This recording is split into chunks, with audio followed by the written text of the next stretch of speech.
It's your voice. And my voice. Love Factor, come and see. Dive deep into love's reality.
Sierra Leone Broadcasting Corporation Television on Channel 31.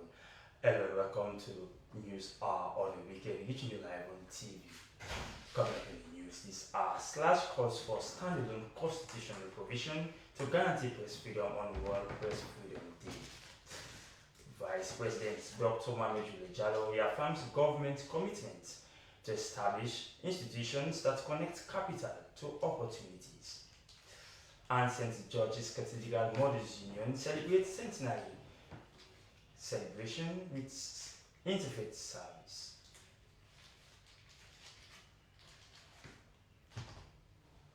Now these stories plus more are lined up on News Hour tonight. Stay with us as always if you can.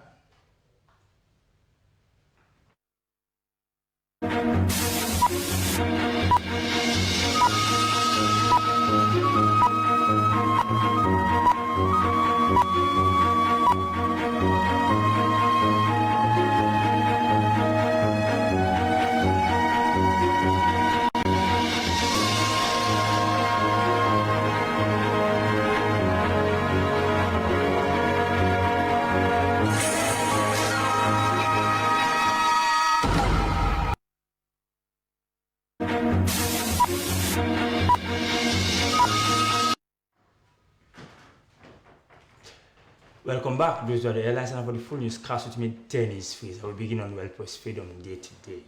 The Serbian Association of Journalists has called for a standalone constitutional provision to guarantee press freedom, freedom of expression, and safety of journalists in Sierra Leone.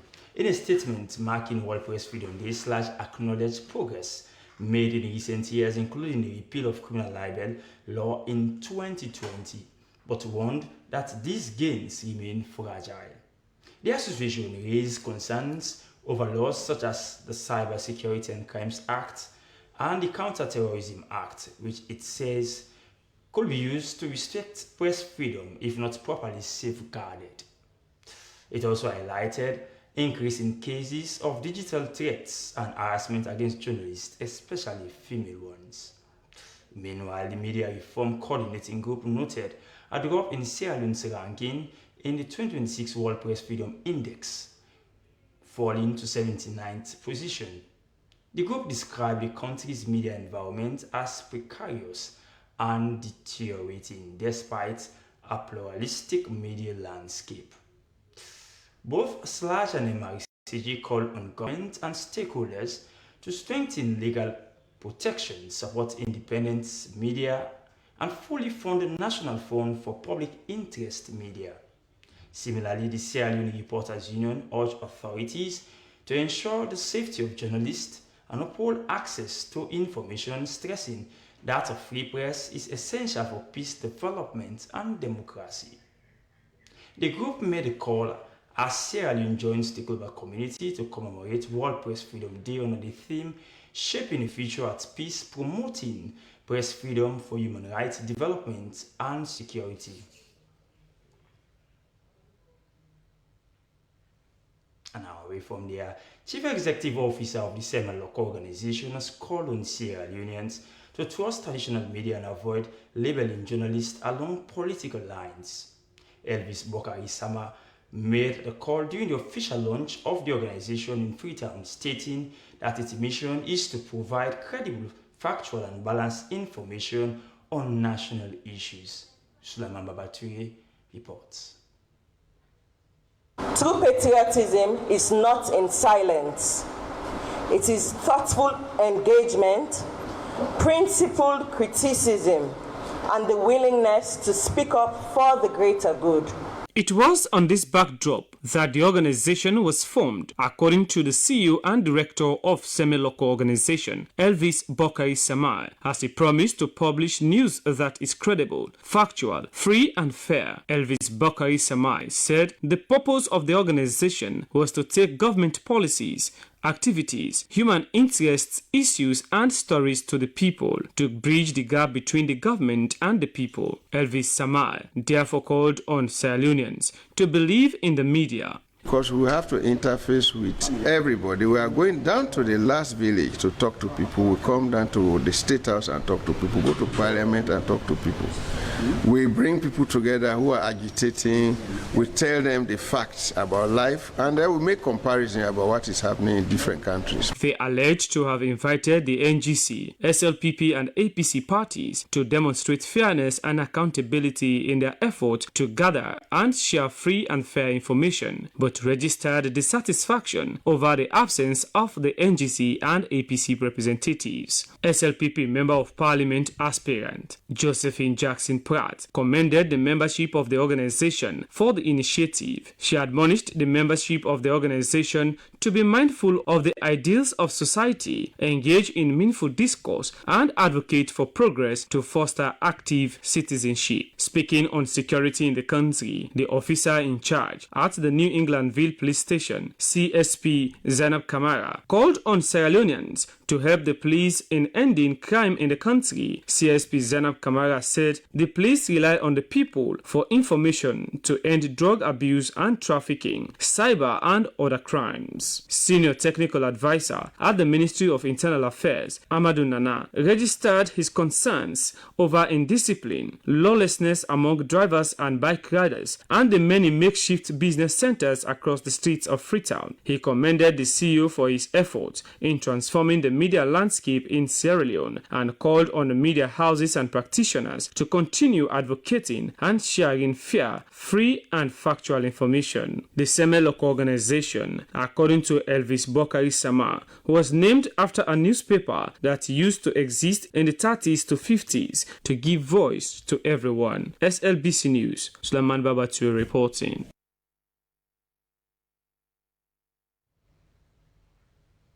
And our Vice President, Dr. Mohamed Juliet Jallo, has reaffirmed the government's commitment to job creation, revenue growth, and economic transformation through the establishment of institutions that connect capital to opportunities. He made a statement at the Meata Civic Center while addressing workers from across the country during the commemoration of International Labour Day. Here's the report. Taking a look at the journey that we have traveled so far. The event brought together workers from various sectors to celebrate their dedication, resilience, and contributions to national development. This year's May Day celebration held on the theme Building Workers' Power for Sierra Leone's Transformative Agenda. highlighted the government's focus on labor reforms and inclusive economic growth. In his address, the Vice President Dr. Mohamed Jule Jallow emphasized that strengthening institutions and supporting workers remains central to advancing the country's development goals. When workers are organized, skilled, protected and empowered, nations transform. Sierra Leone's mid-term National Development Plan 2024-2030 and the big 5 game changers fit salute: human capital development, youth and employment scheme, technology and infrastructure, and transforming public service architecture will only succeed through collective power and the commitment of our workers. These are some of the things that we are doing as a government, all in the hope of creating jobs, increasing revenue, and also moving the economy forward. Also speaking at the event, Minister of Employment, Labour and Social Security Mohamed Ramanswari described the occasion as an opportunity to recognize the invaluable role workers play in nation building. He noted that Sierra Leone's progress is driven by the hard work and commitment of its people. This 50% adjustment achieved through extensive consultations with employers, organized union, that's the Sierra Leone Labour Congress, helps cushion the cost of living while supporting productivity and economic dignity. And yes, those consultations were really grueling and extensive.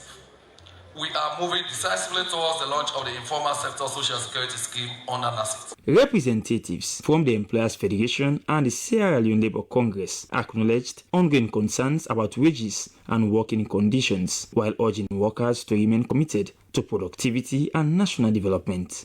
They stressed the importance of collaboration among government, employers and employees to achieve sustainable progress. The celebration, which preceded a National Social Dialogue Conference, featured speeches honoring workers as the backbone of the nation and a driving force for its future. As part of the event, the Sierra Leone Labour Congress presented an award to Vice President Dr. Mohamed Jule Jallow in recognition of his role in promoting strong social dialogue among government, employers and workers. SLBC, Dennis Fraser reporting. Solidarity forever.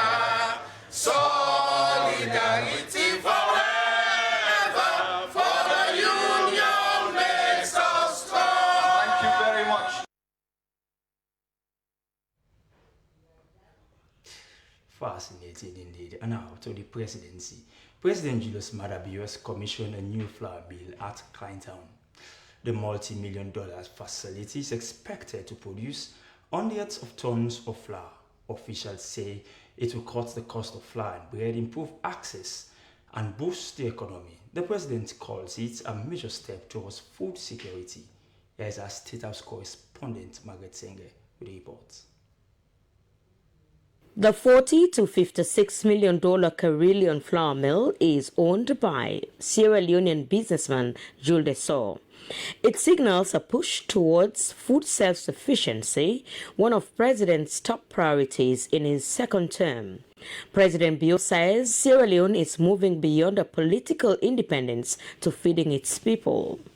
The new facility definitely marks a significant milestone in the industrial transformation of our beloved country, the land that we love, Sierra Leone.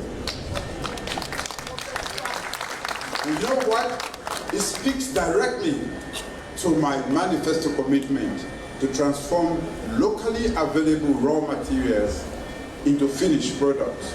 And what we are seeing boldly supports my government's dedication to building a diversified industrial base and enhancing our national productive capacity in this country. In this regard, we are not merely here to commission an infrastructure or review a private sector investment. We are actually here to witness the continuation of a national story which we started to tell. The fully automated plant will produce high-quality baking flour from imported wheat. The president says the investment shows growing investor confidence and a return to industrial ambition. He calls on the private sector to invest more. Flour milling is a strategic industry. It lies at the heart of food availability, price stability, and value chain development. Every enhancement in production efficiency here translates into more reliable supply for households, bakeries, institutions, and small businesses across this country.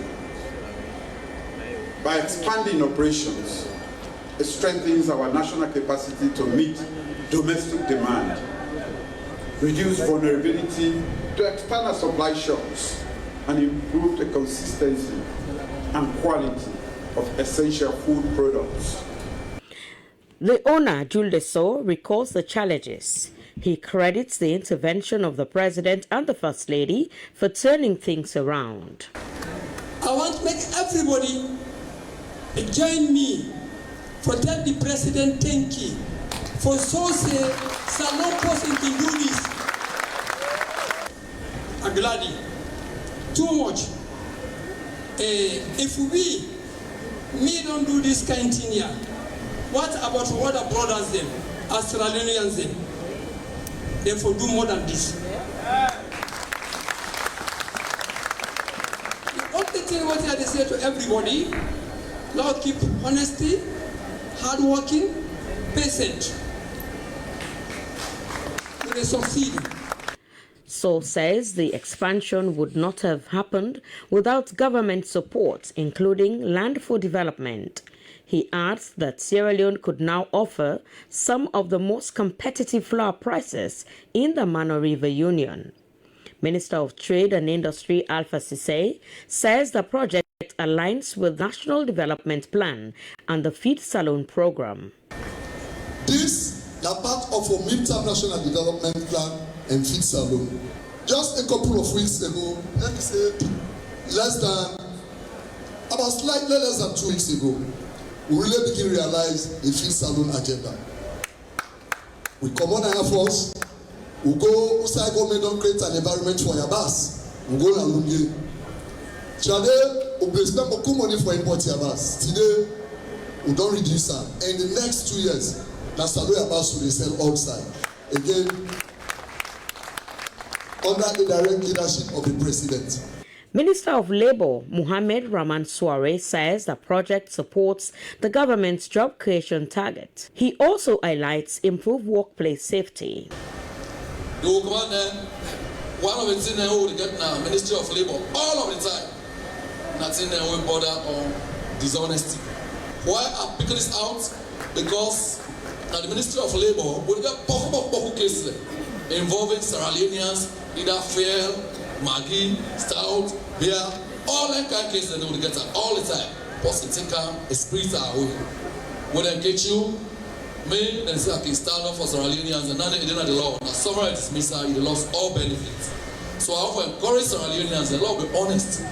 This business now, it will continue for you and I person in your story, and kill this factory, today not for them be possible. So do ya, I know the great Sierra Leoneans and then law encourage the other one then for keep on the straight and narrow path of honesty, integrity, and dignity. Like now one day they get now dignified money that one day. World Bank country manager Abdul Muwonge praises the government development efforts and pledges continued support. Footprint in Sierra Leone is growing. We are very deliberate about that. And the reason is because our strategy, we do have a new strategy, IFC 2030, which underscores three things. We would like to continue engaging in mobilizing private capital solutions.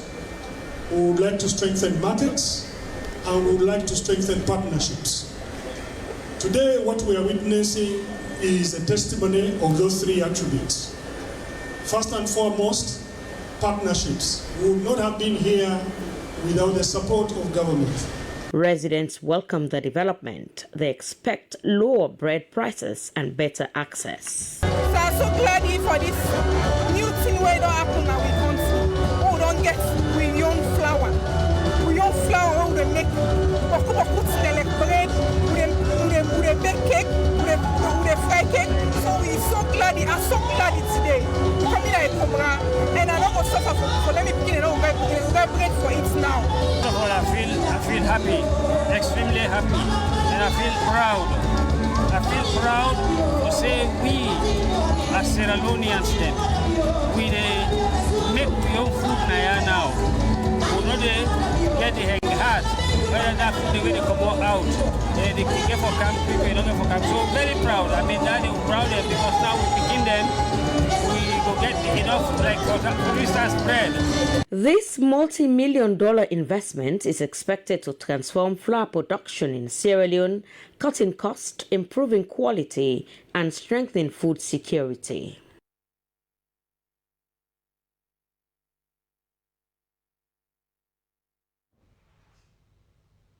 In another development, the president has presented a check of little over $4 million United States dollars to 3 chiefdoms in Tonkolili district. The payment is part of the Community Development Agreement Fund under the Mines and Minerals Act of 2022. Our status correspondent, Margaret Senge, again.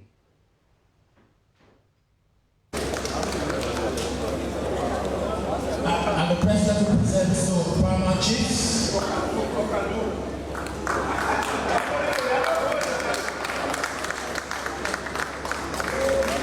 We'll take some photos. The payment reflects government's commitment to increase community benefits from mining. Before the 2022 law, contributions stood at just 0.005%. Now, communities receive a full 1%. President Bio says Sierra Leone's natural resources must benefit its people, especially host communities. This is the new direction I spoke about at the beginning of my administration. Sierra Leone is steadily transitioning from an extractive economy to the value-adding industrial economy, driven by deliberate policies, strong partnership, and a clear national vision that is anchored in our industrialization and local content agenda. Our people must benefit. It's not just about the company, just about the government. Some quality must be different. The president also commissions phase 2 of the magnetite processing plant. The facility has a capacity of 30 million tons per year. This expansion strengthens Sierra Leone's position in mineral processing and signals continued growth in the sector. We are here also to commission the second 10 million ton per annum magnetite processing plant, part of the broader 30 million ton value addition strategy. This is critical for our future. For far too long, we exported raw material with limited value. Today we are changing that, and we are going to do so in this district. Ladies and gentlemen, with pleasure and honor, I now announce the commissioning of the 10 million ton processing plant.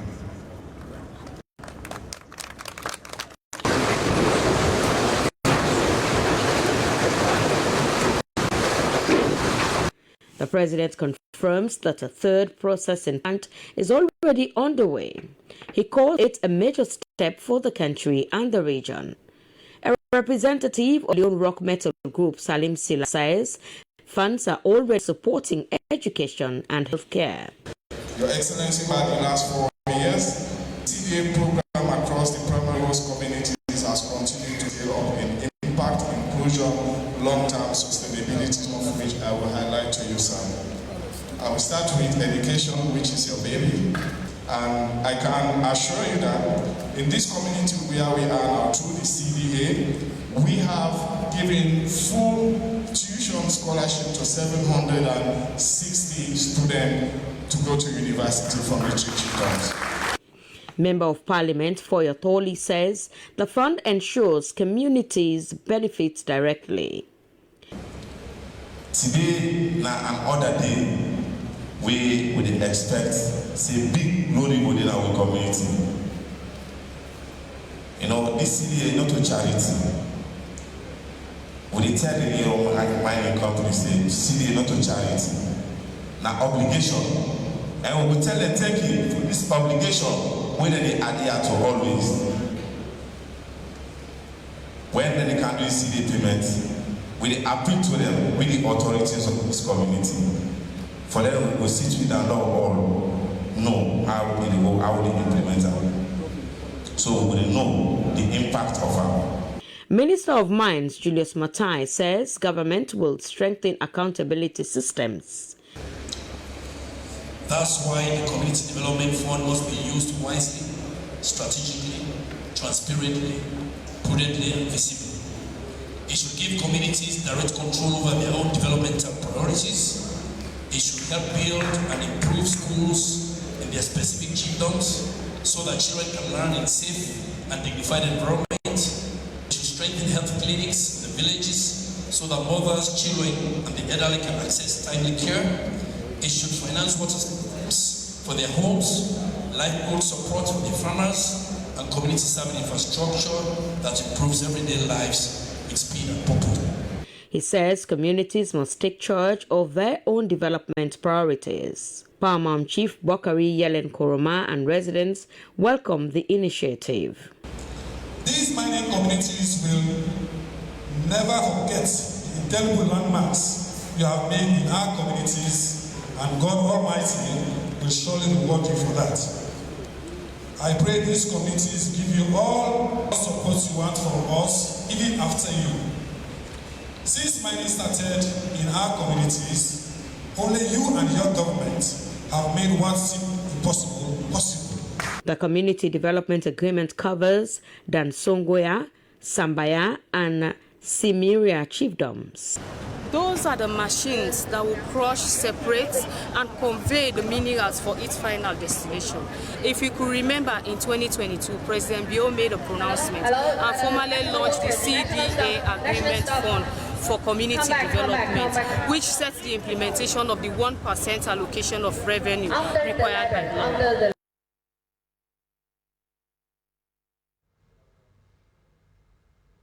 You are watching News Hour, the weekend reaching you live on Channel 31 on TV and of course our social media streaming platforms. We continue to more stories now to one of our headline stories.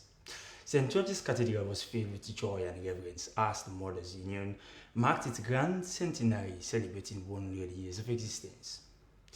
The service, filled with faith and community support, marked a celebration featuring a Thanksgiving service, enrollment of new members, and induction of life patron under the theme, Bless the Lord, O my soul.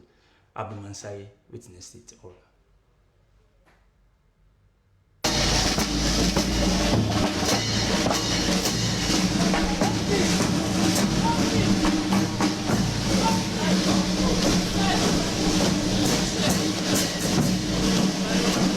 The celebration kicked off with a vibrant procession from the Freetown Amusement Park to the cathedral, with members marching and singing songs of praises to God. In a moving sermon, Bishop Thomas A.I. Wilson highlighted the Mothers Union's enduring vision to nurture children in faith and foster a supportive network among women. He expressed profound gratitude for the humility, prayer, and dedication demonstrated by past members, which have collectively contributed to a legacy that continues to thrive. Bishop Wilson attributed their resilience and success to the divine peace that has guided them through difficult times. With heart full of gratitude, to thank God Almighty for 100 years. Moral values are shifting. Many homes face new kinds of struggles, but just as this cathedral stands firm, despite storms, despite time, despite trials, despite rain, God remains unchanged. During the service, the Mothers Union blessed the lives of attendees with an inspiring contribution song, Bless the Lord, O my soul.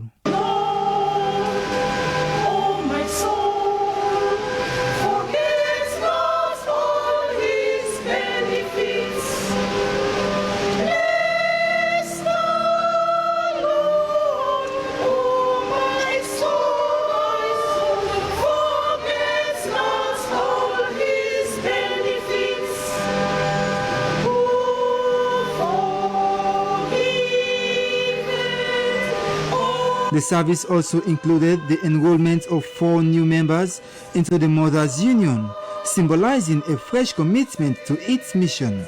The induction of a new life patron marked another significant moment in the celebration, reaffirming the organization's ongoing relevance in today's society. SLBC News, Abdul Mansari reporting.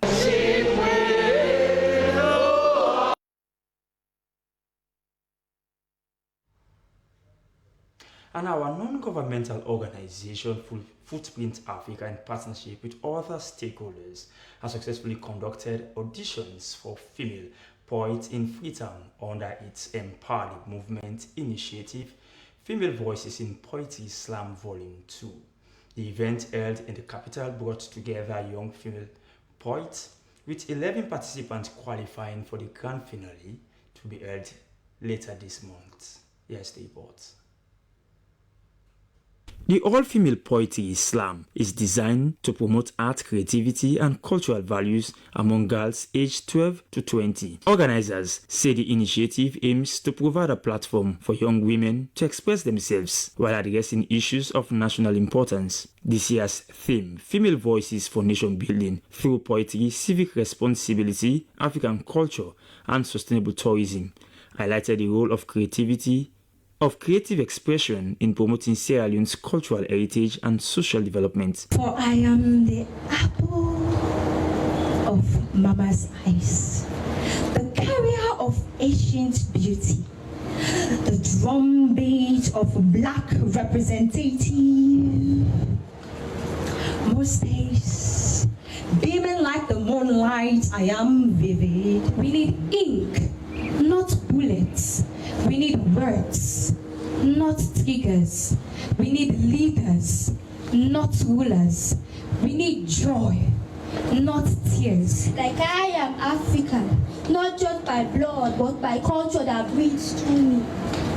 In the color of our clothing, and the taste of cassava leaf and jollof in drums that don't just beat. Speaking during the event by phone, the Chief Executive Officer, a Sierra Leonean based in the Gambia, Everett School, popularly known as DJ Queen Eve, described the initiative as more than just an audition. She said it serves as a platform for young women to showcase their poetic talents, develop their crafts into a viable career, and amplify their voices on topical issues affecting society.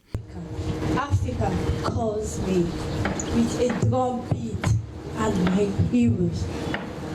In my culture, I find strength and pride, a sense of belonging, a connection to my tribes, a part of me, a part of my soul that I cherish, a culture to make. They told me change will come, like rain does and washes away the dry dust, and like a promise made by our leaders, good but distant, easy to mistrust. And so I sat, I watched and I waited for a change that seemed far and untouched. While our houses keep flooding when it rains and trash leaves where the children play, our voices rise in anger but face the next day. And on the mount of the west, reflecting high at the temple of the east, and overlooking the mesmerizing souls of the free. I am the tenderly land of the free, a land where freedom to unlocking the captives is key. A lighthouse for slaves ending their gasping for air to breathe. The echoes of chains shattered from their neck, their hands sliding down to the pillars of their feet. Other contributors, including representatives from the Sierra Leone Hidden Gem Tourism Company, emphasized the importance of preserving culture and tradition through artistic expressions such as poetry, music, and dance. The event concluded with the selection of 11 finalists who will compete in the grand finale for a top prize of 20,000 new leones. The finalists expressed readiness to take the stage, promising performances that reflect creativity, culture, and powerful storytelling. SLBC, Dennis Fraser reporting.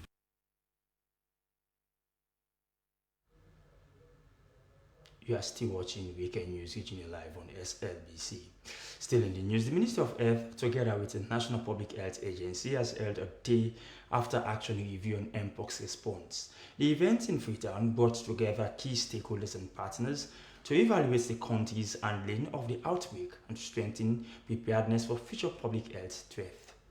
Elizabeth Molin-Sise reports. The meeting held at the New Brookfields Hotel in Freetown brought together the Ministry of Health, National Public Health Agency, and various partners including JPIGO, GOAL, UNICEF, and the World Health Organization, and many more. It provided a platform for health experts and stakeholders to celebrate the end of Mpox and also reflect on lessons learned from the disease and identify strategies to improve future responses. Partners at the meeting also used the opportunity to outline the various forms of support they provided during the Mpox outbreak, ranging from technical assistance to resource mobilization and community engagement. They reaffirmed their commitment to continue supporting the government in addressing future public health threats. The Deputy Minister of Health 1, Dr. Charles Senesi, described the outbreak as a challenging period for the health sector, noting that it gave them a run for their money. He highlighted the range of interventions implemented to contain the disease and protect public health. Retrospectively, we established a strong expert coordination mechanism across all levels of the health system. The health information system is how here, and they played a key role. We achieved strong risk communication and community engagement, building trust and ensuring compliance, which is very important with all both sectors. Our cross-border collaboration with other countries in the neighbors was a cornerstone of our regional health security. We decentralized and aggressive testing capacity across the country. The Deputy Chief Medical Officer for Public Health, Dr. Alhaji Ali Wuri, commended partners for their significant contribution during the outbreak. He emphasized the need for continued collaboration and called for stronger support system to improve the well-being of survivors. So Mpox will see that this one too is going to have its long sequel effects in many of the survivors. So please, during this area, let us look at what are we still to do for those survivors and how can we harness our expertise to make their life comfortable thereafter. Meanwhile, the acting program manager for emergency preparedness and response at the National Public Health Agency, Dr. Mustafa Jallo, outlined key priority areas for strengthening response mechanism, including improved coordination, surveillance, and rapid response system. Diseases can pass through any of these borders, at any time. So we want to strengthen to prevent the introduction of any type of outbreak into Sierra Leone. I think those are some of the critical areas, but very important again. We want to see how we can continue, strengthen our data system. The meeting concluded with stakeholders presenting recommendations aimed at enhancing preparedness and resilience against future public health emergencies in Sierra Leone. They recommended that continued strengthening of detection components across the country and ensuring that readily accession centers and general infrastructure. For SLBC News, Elizabeth Molen Sise reporting.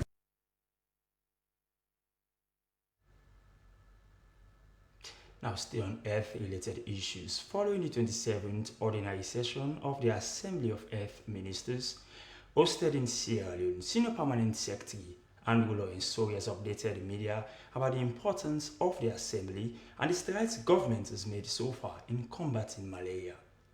As he spoke to SLBC's Mohamed Kuruma, this year's Assembly of Earth Ministers, organized by West Africa Earth Organization, was said to have been the best in recent times. Let's take a listen. So the determination here, coming out of the AHM, is zero preventable deaths. Just to ensure that nobody dies of preventable malaria. Is it achievable? It is achievable. It is achievable, and that's why we are putting all the structures in place. It's not a fight only for a Ministry of Health. It is a fight that should be carried out by everyone, by all the departments, and that's why we are reaching out. It's a multi-sectoral approach we're taking. We're bringing in everybody on board. The other ministries are contributing. Education is going to contribute, Ministry of Works, Ministry of Development. Everybody has a part to play in this. And my minister is reaching out to all of his colleagues. And he gives directives for even the technical staff to also reach out to counterparts in other ministries. I am doing the same as a permanent secretary, reaching out so that actions are taken by all of these departments. You saw the minister and the director general of WAHU giving out bed nets. It's just one of our actions. It's safe, and we're encouraging people to sleep. It should look like a very simple act, giving bed nets. Yeah. But if you sleep on the bed nets, you are not going to be beaten by mosquitoes at night. During the day, if you're moving around, it's difficult for you to be bitten by mosquitoes. But when you're at rest, that's when mosquitoes have the advantage of actually biting you. So if everybody sleeps on a bed net, we will have a drop in the figures for malaria infection. We're also making sure that we position drugs around the country in all facilities, so that just in case somebody gets infected, you can have prompt treatment. Okay, but don't forget that we are the first country to actually initiate the malaria vaccination.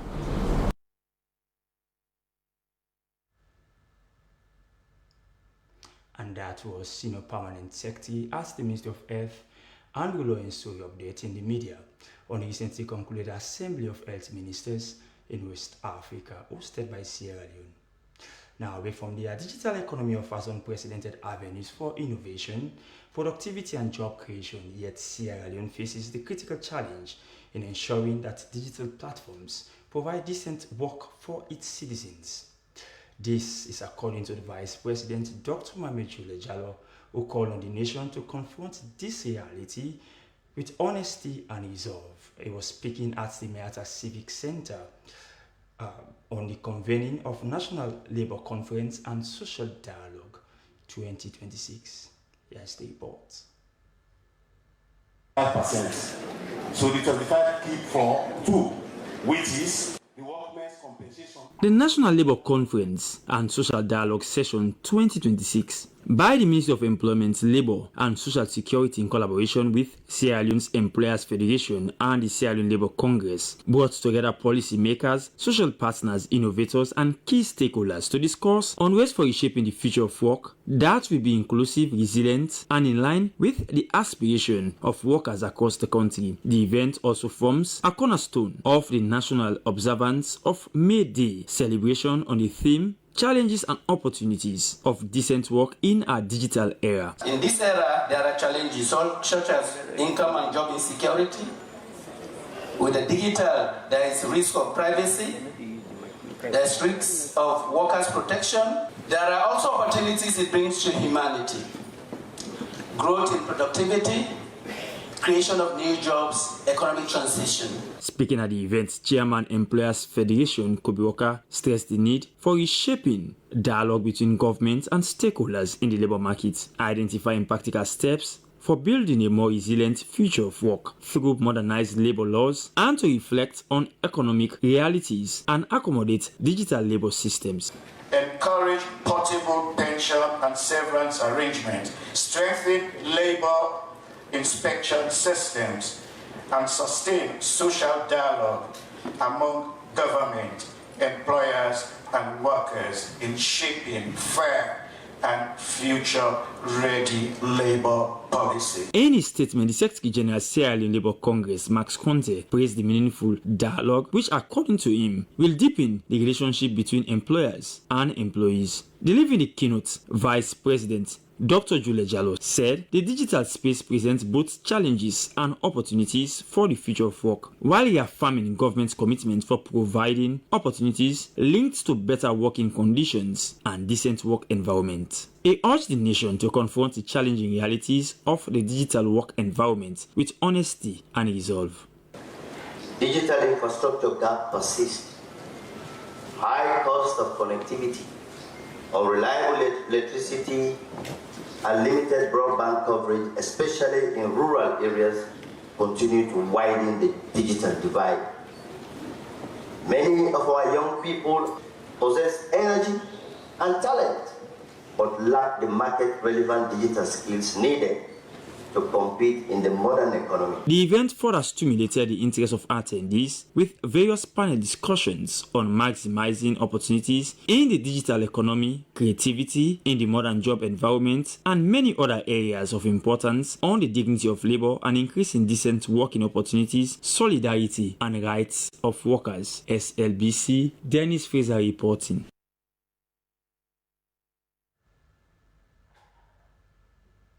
Well, from the National Social Dialogue session held by the Ministry of Employment, Labour and Social Security, that's all we have time for in this edition of News Hour, which came to you from the Sierra Leone Broadcasting Corporation Television. But before we go around the curtains, here is a recap of your top stories.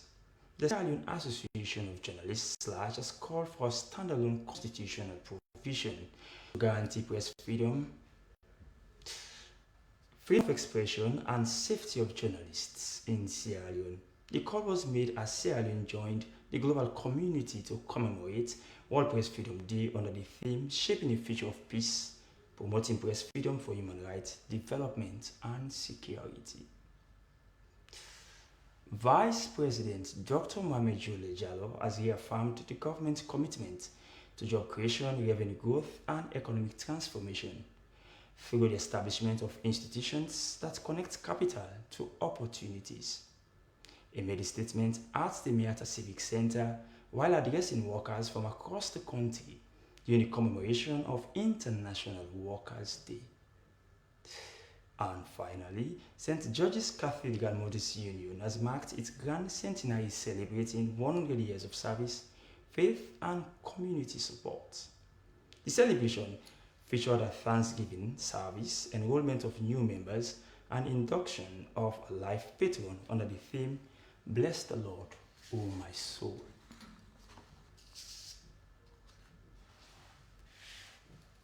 And that's it for News Hour on the weekend, which came to you from the Sierra Leone Broadcasting Corporation Television on Channel 31. Many thanks for watching and thanks indeed for the pleasure of your company.